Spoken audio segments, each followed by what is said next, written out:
ចមួយឲ្យដាក់មកដាក់រួចអ៊ំឆ្លងទៅកោះជ័យទាត់ទូកថ្នោតតូចមួយឲ្យដាក់មកដាក់រួចអ៊ំឆ្លងទៅកោះជ័យទាត់អូនអ៊ំគិតបងខំអ៊ំស្កាត់ដល់កោះត្រៃស្ងាត់អូនពួនក្នុងស្មា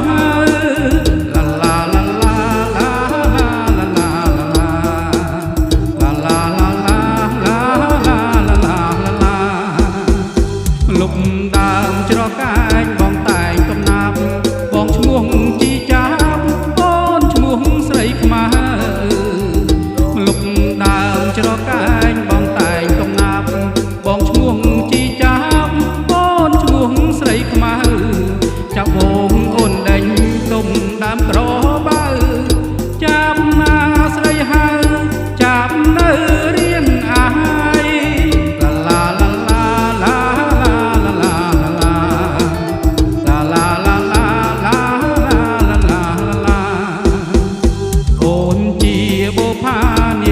ជ័យទាត់ជាចាប់កំសត់នៅកោះក្របបាយ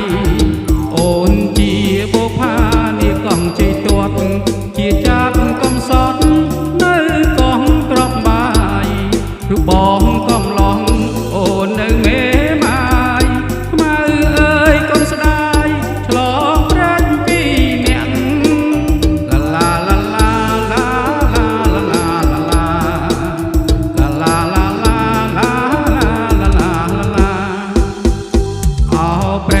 ជើងគោបងពោសេះខ្មៅ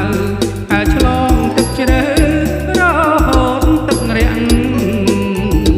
អោប្រែកជើងគោបងពោសេះខ្មៅហើយឆ្លងទឹកជ្រៅរហូតទឹករាំងស្រាយរំជើងបងប្រឹងត្រធាក់បើអូនខ្លាចធ្លាក់អូនអមក៏បង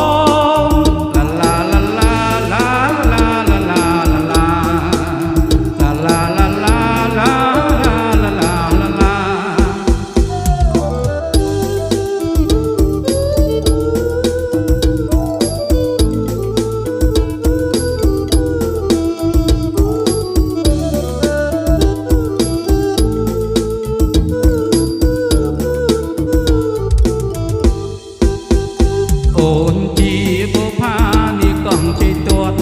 ជាចាប់កំសត់នៅកោះក្របបាយអូនជាបុផានាងកំជ័យទាត់ជាចាប់កំសត់នៅកោះក្របបាយឬបងកំឡងអូននៅមេម៉ាយ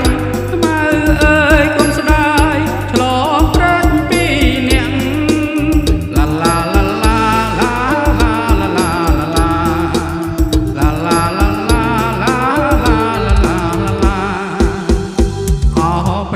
ជើងគោបងពោសេះខ្មៅហើយឆ្លងទឹកជ្រៅរហូតទឹករាំងអោប្រែកជើងគោបងពោសេះខ្មៅហើយឆ្លងទឹកជ្រៅរហូតទឹករាំងស្រាយរំជើ